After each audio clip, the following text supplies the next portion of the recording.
Malacanang on Thursday said President Rodrigo Duterte will still await the results of the investigation before deciding on the fate of Philippine National Police PNP Chief General Oscar Albayalde amid new revelations against the top cop on his alleged involvement in the recycling of illegal drugs in 2013. Two members of an Islamic State group-linked terror network stabbed Indonesia's chief security minister Wiranto on Thursday.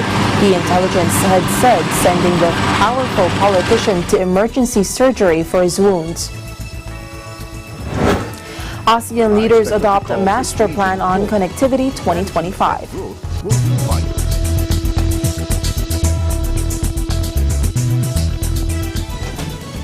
Malacanang on Thursday said President Rodrigo Duterte will still await the results of the investigation before deciding on the fate of Philippine National Police Chief General Oscar Albayalde amid new revelations against a top cop on his alleged involvement in the recycling of illegal drugs in 2013.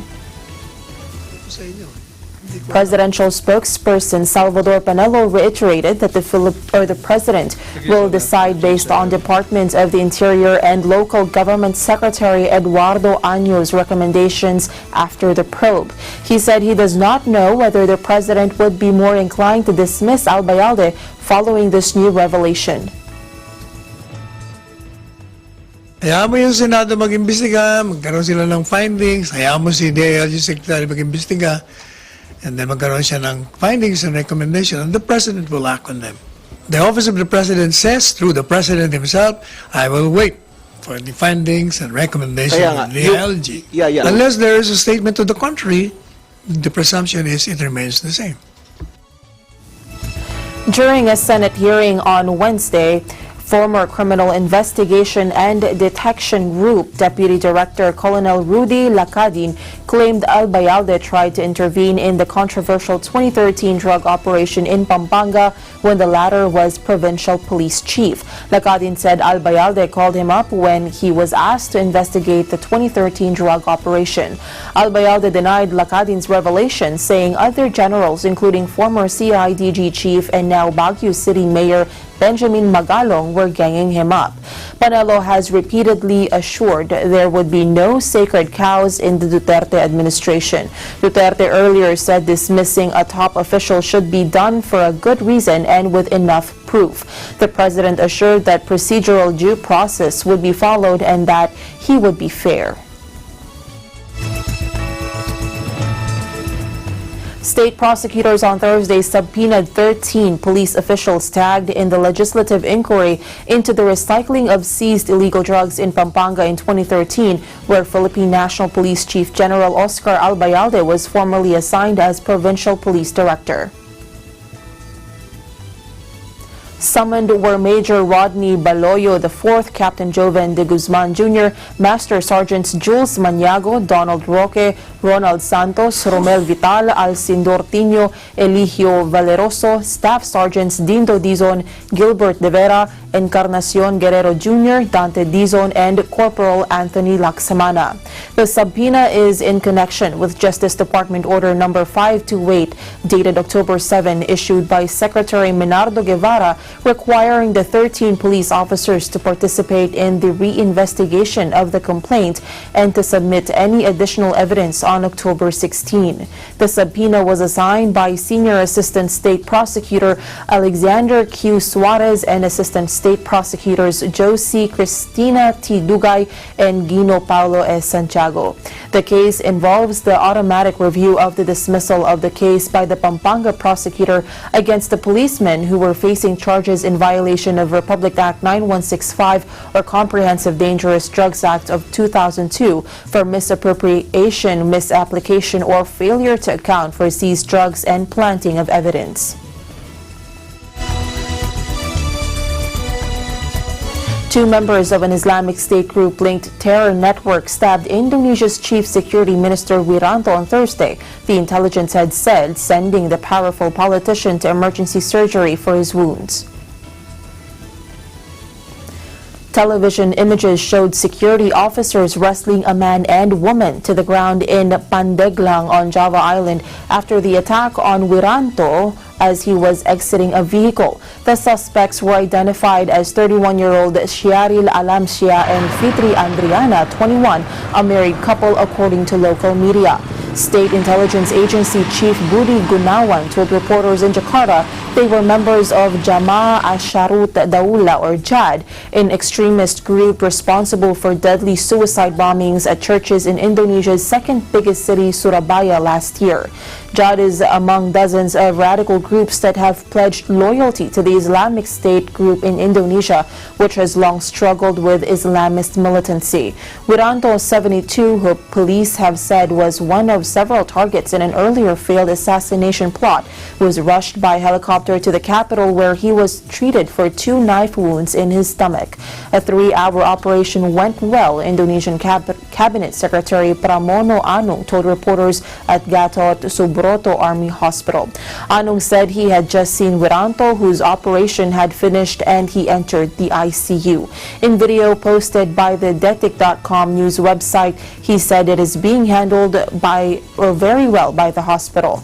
President Joko Widodo earlier said Wiranto was in surgery, and he asks that all Indonesians pray that he gets well soon. The assassination attempt comes just over a week before Widodo kicks off a second term as leader of the Southeast Asian archipelago of some 260 million people, the world's biggest Muslim majority nation.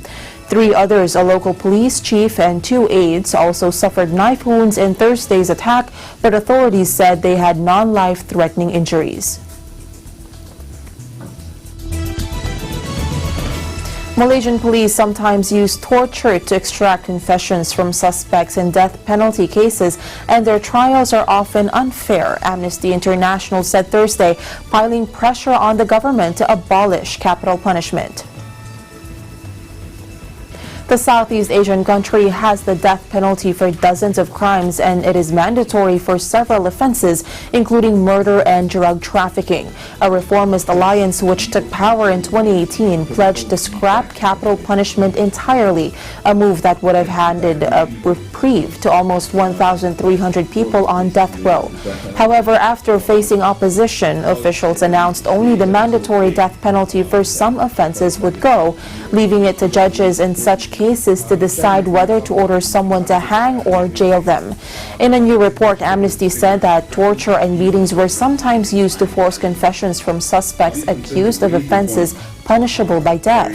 A Malaysian on death row who was arrested in possession of methamphetamine in 2005 said police broke his finger during interrogation and he was forced to sign an inaccurate statement, according to Amnesty. The rights group said it was common for defendants who could not afford a lawyer to go without any legal assistance until charges were brought in court, and they were often left without legal support for long periods. According to the executive director of Amnesty International Malaysia, from allegations of torture and other ill treatment to an opaque pardons process, it's clear the death penalty is a stain on Malaysia's criminal justice system. The number of death row inmates as at September 2019 is 1,293. While in the cases of men, the number of those convicted of drug trafficking reflected the national total at about 70%. The use of the death penalty for this offense has a disproportionate impact on women, with 95% of the total under the sentence of death. Legislation to make the changes is expected to be tabled in Parliament soon. A moratorium on executions has been in place since last year, shortly after the new government took power. Amnesty urged the government to take the first step towards total abolition by eliminating the mandatory death penalty entirely, including for drug-related offenses, when it puts forward the new legislation. It said 73% of those on death row were convicted of drug crimes. The Malaysian Law Minister's office did not have an immediate response to the report. His finger. And our position on the death penalty is simple: full abolition. Why? We believe the death penalty is the ultimate cruel, inhumane, and degrading punishment. We call on the government to continue to observe the moratorium on all executions, first established in July 2018. until the death penalty is fully abolished in this country and all death sentences are reviewed and commuted.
When visiting the Philippines, Manila or Quezon City is a popular destination.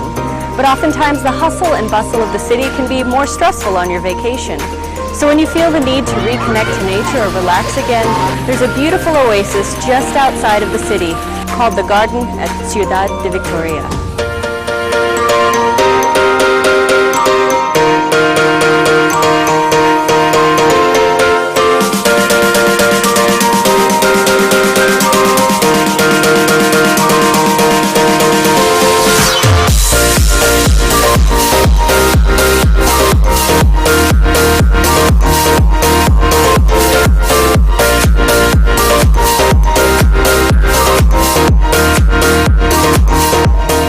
Some of the species that you can see here include hydrangea, snapdragon, and stargazers. They're truly beautiful.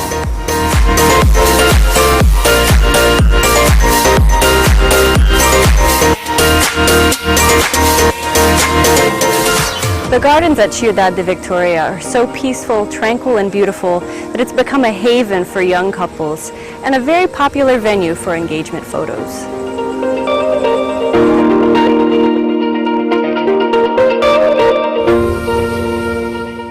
The next time you want an escape from the big city, the garden at Ciudad de Victoria is a wonderful place to visit.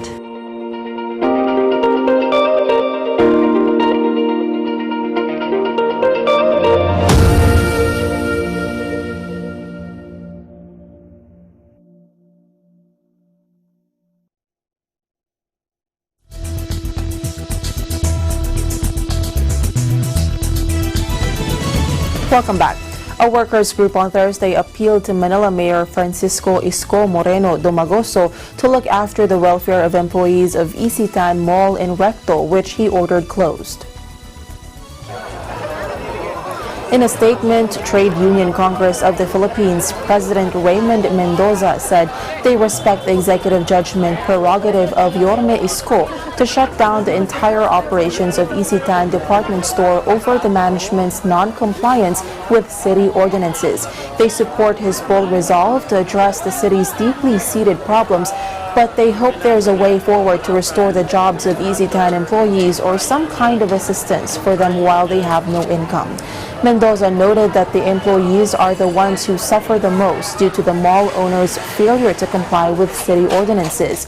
Among those economically affected by the closure order, he said are employees such as sales ladies and rank and file who are covered by the no work, no pay policy.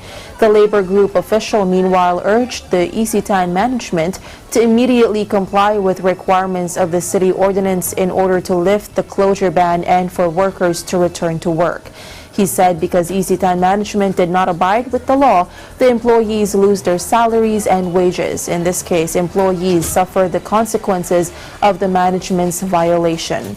On Wednesday, Domagoso personally padlocked the Isitan Cinerama complex along Recto Avenue for violating city ordinances and misrepresenting applications for permits.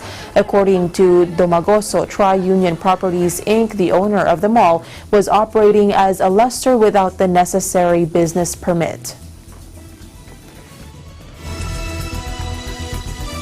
The government should redouble efforts to support export products where the country has comparative advantage so the trade sector recovers and picks up more steam, the National Economic and Development Authority said.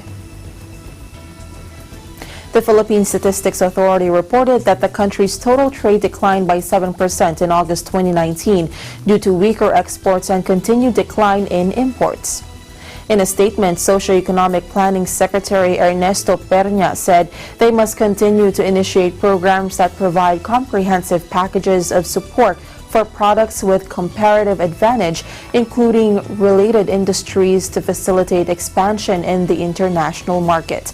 Trade exports registered a paltry 0.6% growth for August 2019, backed by the modest performance of agro-based products, forest, and electronic products. Meanwhile, imports contracted by 11.8% as major commodity groups posted declines in imports of raw materials, intermediate goods, and capital goods. While serving to narrow the gap in trade deficit, the persistent decline in imports may be an area of concern as production in sectors requiring import components have also decreased. The cabinet official said as subdued investments in emerging markets coupled with the persisting trade tensions continue to hamper global expansion, implementation of timely reforms will vastly improve the country's resilience to external shocks. Business models should also adapt to current demands and market trends by utilizing digital platforms that will increase production efficiency and expand their reach both locally and internationally. Perña said legislation such as the proposed amendments to the Foreign Investment Act, Public Service Act, and Trade Liberalization Act would go a long way in improving competitiveness through much-needed foreign direct investments and innovation. The country should deepen its relations with its usual trade partners while actively seeking new ones. Selfie-snapping tourists rail against the closure of Hanoi's Train Street after police blocked off the Instagram famous tracks for security reasons.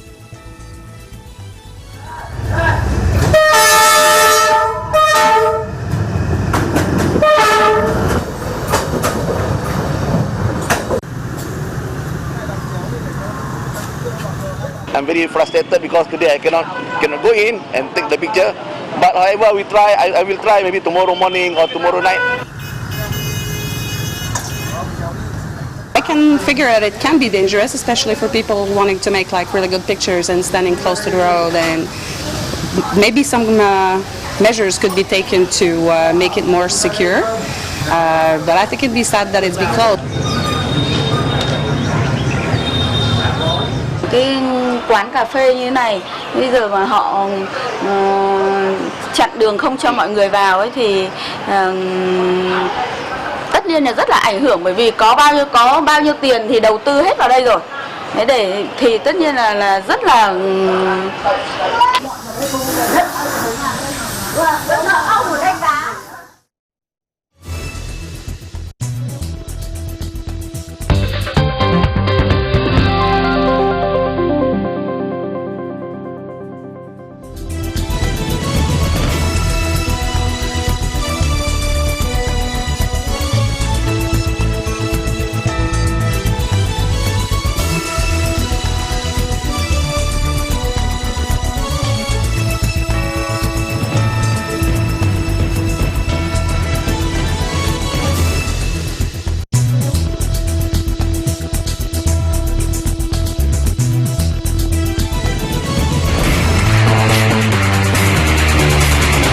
Soccer, the world's favorite sport.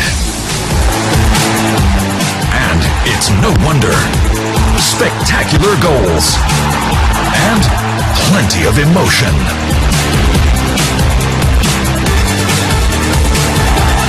The best of game day. Kickoff. Innovation, digital disruption, globalization. Startups, micro, small, and medium enterprises, as well as large corporations, all face interesting challenges in the market today. Peek into the world of exciting opportunities and partnerships to drive growth with the latest business news and information. We are open for business. Join the conversations to create a more vibrant environment for entrepreneurship. Catch Open for Business every Saturday from 5 to 6 p.m. Open for Business, from vision to action.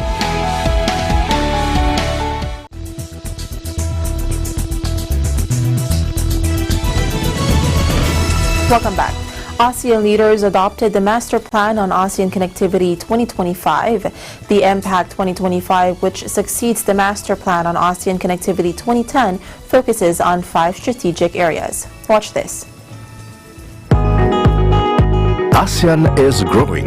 Within the next decade, 700 million people are expected to call this region home. Managing that growth will be vital.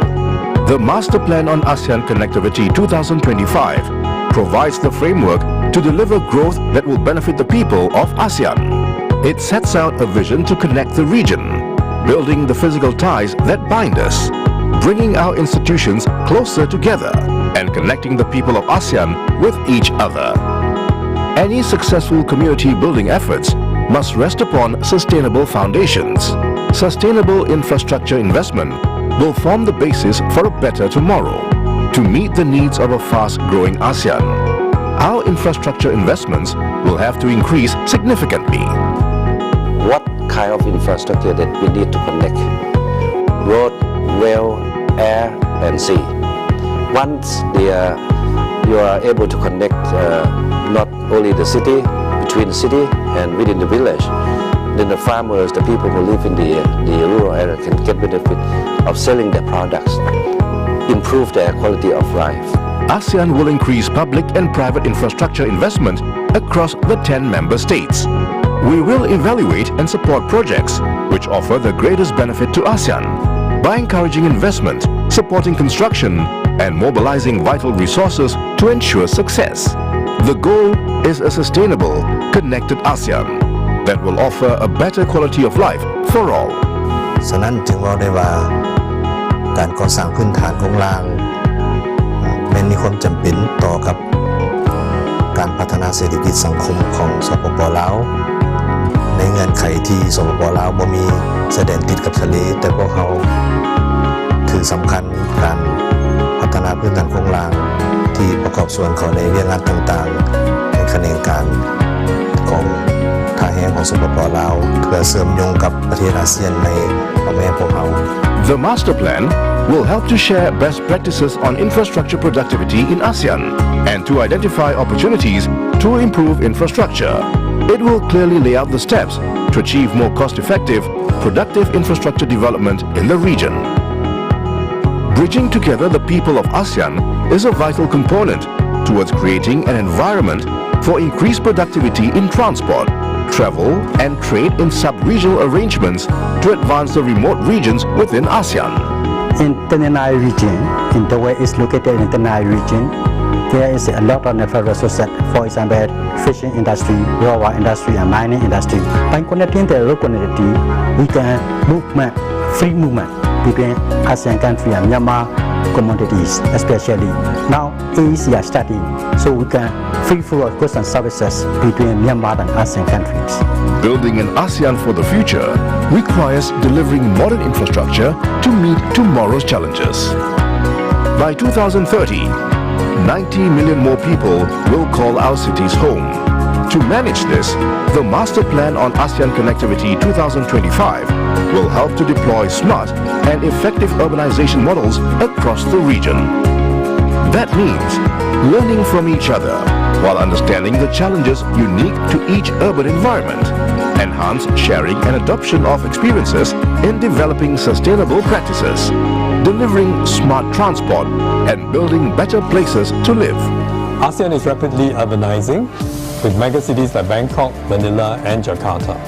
The challenge is how to have livable and sustainable high-density cities. Livability with density comes from making a city green or blue, even as it urbanizes with vertical greenery, rooftop gardens, park connectors, and a green heart in the city, like our gardens by the bay. Above all, cities can learn from each other. Building a smarter future means delivering infrastructure in a sustainable way for future generations. The Master Plan on ASEAN Connectivity 2025, delivering sustainable infrastructure for today and tomorrow.